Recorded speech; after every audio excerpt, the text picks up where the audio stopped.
我见过有的小朋友去春游，他就带一颗花椰菜。我觉得至少是渥太华来说，中餐水平还就一般吧，有待提高。一般。我感觉我做的比较好，为什么我花那么多钱过来吃一个这么难吃的东西呢？我们常吃的一些传统的中餐，老外就不怎么接受。后来我觉得有一部分可能性，可能是这些餐馆的老板，压根儿也没想做老外的生意。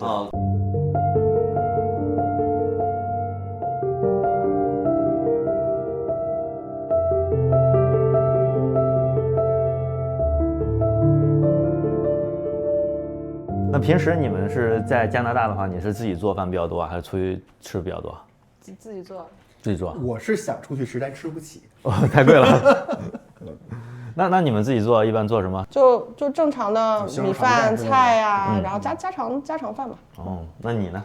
我吃的这个就比较特殊了，叫生命体征维持。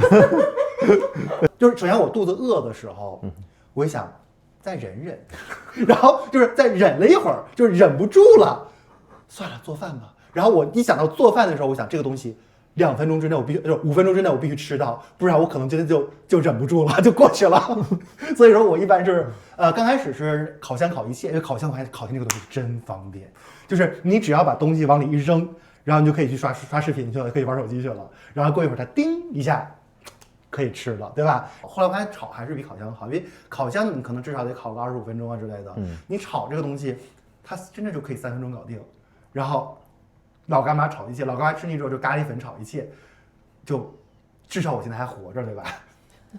那你他对吃的最要求就是能活着，他就是没有享受那一层的那个需求了。那就是你们来到加拿大之后，你对加拿大当地的中餐的水平，你感觉怎么样？这个为什么我的厨艺有所进步，就是不断的在尝试外面的中餐，吃完之后，我们家里所有人的评价就是，哎，没有妈妈做的好吃。然后我就回去为了这个鼓励，不断的提高一下我的厨艺，然后再开一个新的中餐，我们又去吃一顿，然后没有妈妈做的好吃，我再不断的提高，说明人的进步是需要鼓励的。对，有道理。我就是因为没有人鼓励我，就活着就行，对吧？我感觉我做的比较好，为什么我花那么多钱过来吃一个这么难吃的东西呢？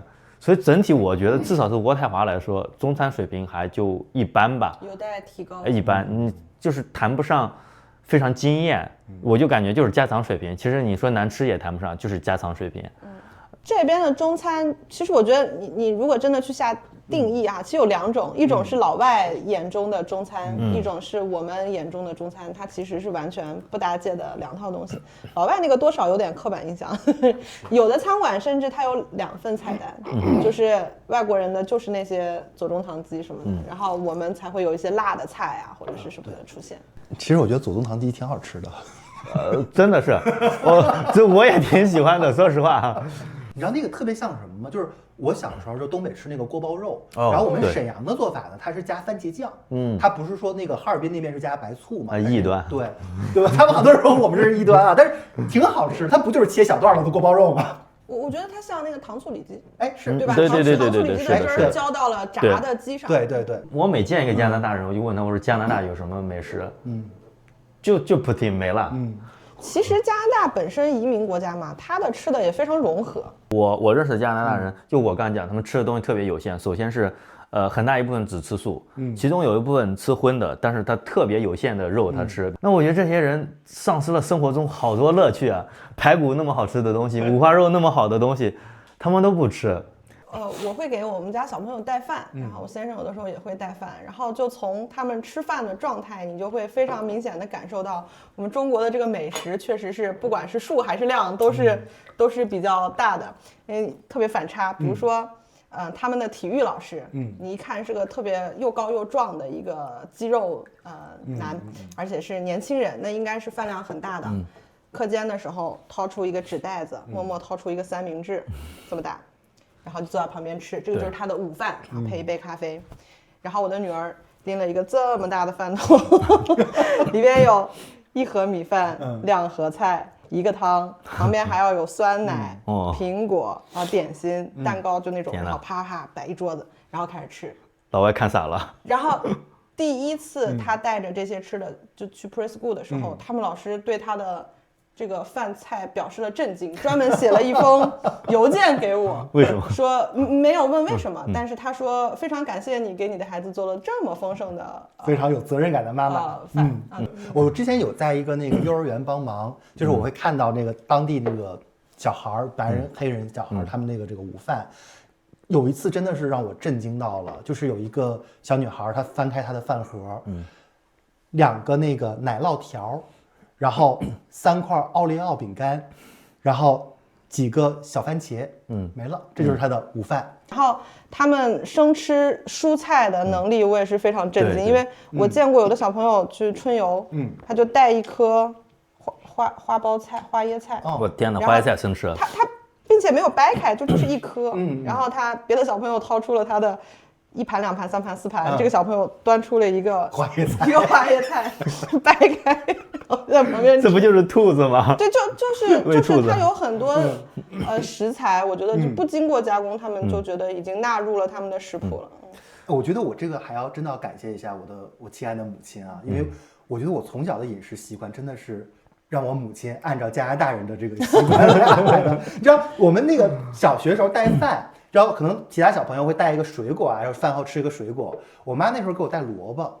我们家有时候我妈懒得做饭的时候，就是真的是把奥利奥当饭吃的。那你这个还是有家庭传统的，所以你有家传的这个哲学在啊，家风。所以我当时我在幼儿园看到他们那个小朋友吃就是什么奥利奥啊，加什么小番茄，我说。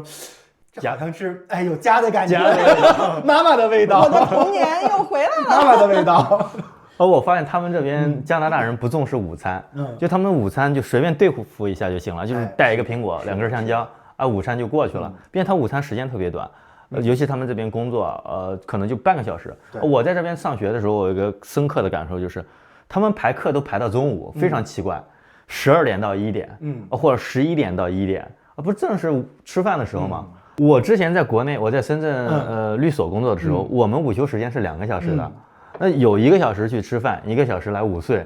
我们肯定不带饭嘛，不像他们一样来带，因为我们毕竟出去吃饭那么便宜，那我们就会跟律所的同事出去，每天换一个餐馆，我们中午都吃的特别好啊，几个同事一起的话，当然点好几个菜一个汤，吃的特别好，然后吃饱了回去睡一个觉。而且他们的家长的备餐方式也非常的简约，就是你见过那个现在中国很流行那种什么1周备餐，他们真的是这么做的。就是因为我天天做饭，我们家的邻居有一天就跟我聊天说，哇，你好辛苦，因为我经常能闻到你们家有饭的香味，你每天都在做饭啊，就蛮辛苦的。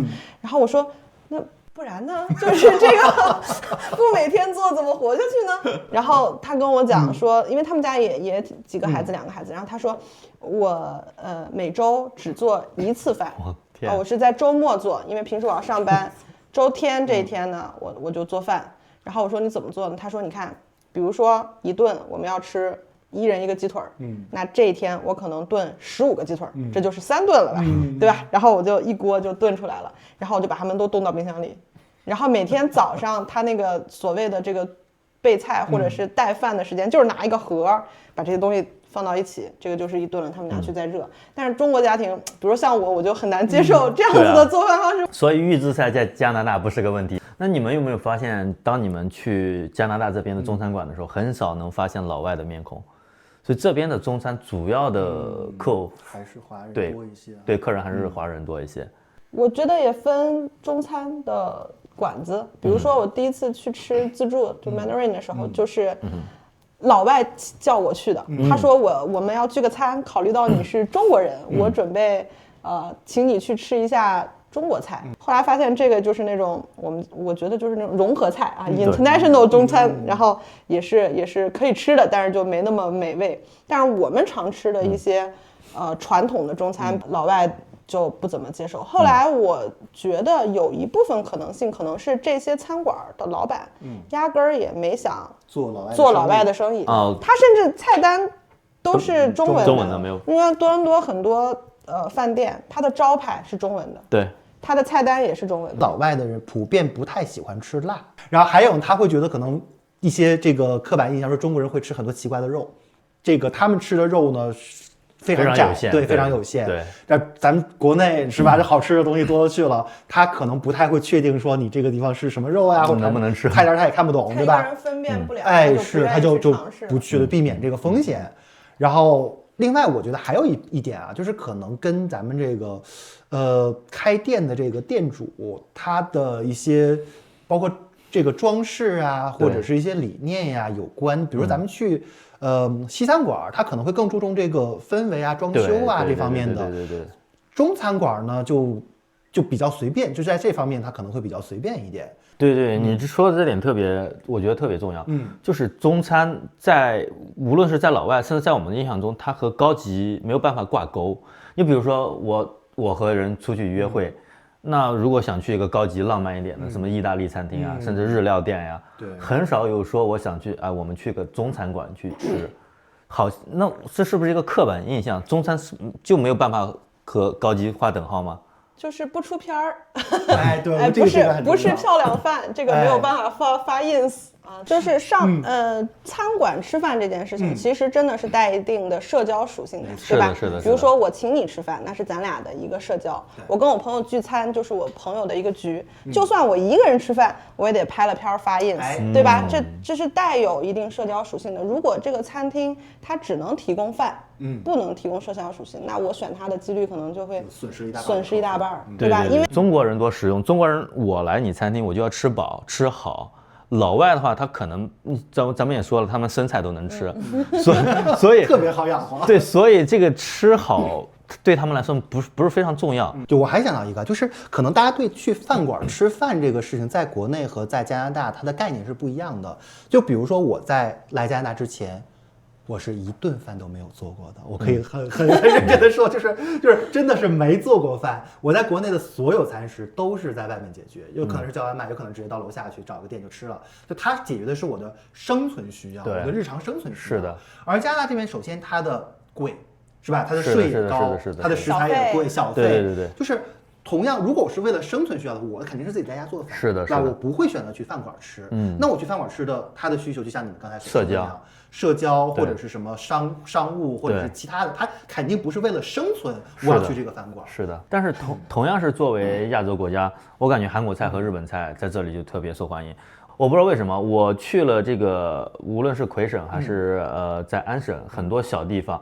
无论是多小的小镇都有寿司店，魁省特别明显，是的。为什么日料就特别受欢迎？我觉得这个跟这个文化的包装有关。我觉得日本是一个特别擅长做包装的一个国家，它不管是你买东西的包装，还是它对整个文化进行的包装，包括它的什么动漫啊这些的宣传，不是一个短期，它可能是已经做了几十年了。你像日餐，寿司那种，它就打的是健康，对吧？定量，然后那个绿色，有的是纯素的嘛，或者是我这个肉都不是红肉，都是虾呀，这种就是往这个方向上走的。它非常迎合西方人这个饮食文化里对健康的这个需求。对啊。然后中餐嘛，如果你是真的我们传统那种中餐，其实重油、重盐、重辣都是没有办法往这个方向去打的。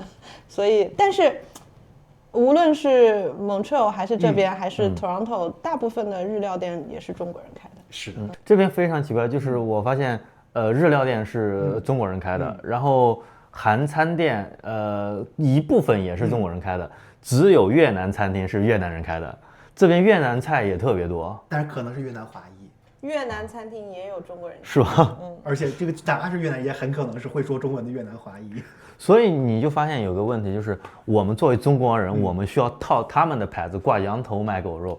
我们去中国人，我们去开日料店，我们去开韩餐店，我们甚至去开越南餐厅。他们的整个的这个输出感觉都会比中餐好一些，这个让我非常感觉到很奇怪。我觉得他在选择这个美食的时候，是因为这个菜品的理念，影响了他的选择。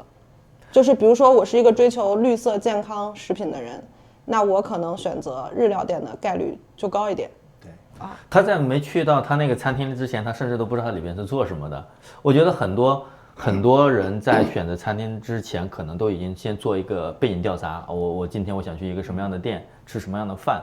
那我觉得我如果说今天我想去吃日料，那我肯定就已经心里有预期，里边是要做生菜、生鱼、生肉这些东西的。对啊，就是说这些东西是符合我的饮食理念的。哎，这个并不是因为比如说这个生菜、生鱼、生肉是一个日本的公司提供的，我就愿意去，而是因为本身这个菜品符合了我的饮食习惯。是我觉得还有一个原因啊，就是因为日餐还是韩餐，它都是相对来讲比较单一的一个品类。就是我在去这家餐厅之前，我可能会预料到，像你刚才说，我可能会预料到我可能会吃到什么。对，这个是安全的一个选择。而中餐呢，它的范围太广，咱不说什么包罗万象，对，什么8大这个菜系啊，然后又每个又分具体的小菜系。可能我更偏向南方口感，但是我今天去的是个北方馆子。就是会有很多这个冒险的因素在里边。我前2天看了一个视频啊，就是不知道大家有没有人去玩这个游戏叫《原神》，我觉得这个是非常棒的一个文化输出的一个项目。它不仅是一个游戏，它是把很多这种国家的文化的东西以一个游戏的形式去输出给全世界。然后其中这个游戏里面有一个国家叫做璃月，它是以中国为这个模板的一个国家。那天我看那个视频是什么呢？它每一个国家都有自己的特色菜谱。然后就会有，他们是官方的一个视频，他会以非常好的厨师，请非常好的厨师去复刻这里边的菜。那个视频非常受欢迎，就是好几十万、上百万的播放量。然后底下的留言大部分都是这个外国人的这个留言，他是说你们赶紧开餐馆吧。就是他不光是色香味，他会教你他哪个东西用什么料，用多少，怎么做的。非常受欢迎，底下全部都是好评。他会需要先了解你这个到底是个什么东西，对，然后我才会选择我是不是要。就你得给他一个机会，对，不要让他冒风险的情况下，我先知道这是个什么东西，我才愿意尝试。你不能每次都以我付钱去了解你，我还得冒这个风险，这个就有点不太容易。现在逐渐是在走强了，所以我们可以感受得到，中餐可能在未来不远的将来，会可能在这里越来越受欢迎，成为大家。我出去聚会约会时候的一个首选项了，但是我觉得至少在渥太华来说，中餐馆的质量还有待提高。那必须的。是的。OK， 那祝大家吃好喝好，在过年期间。好，吃好喝好，好，恭喜发财。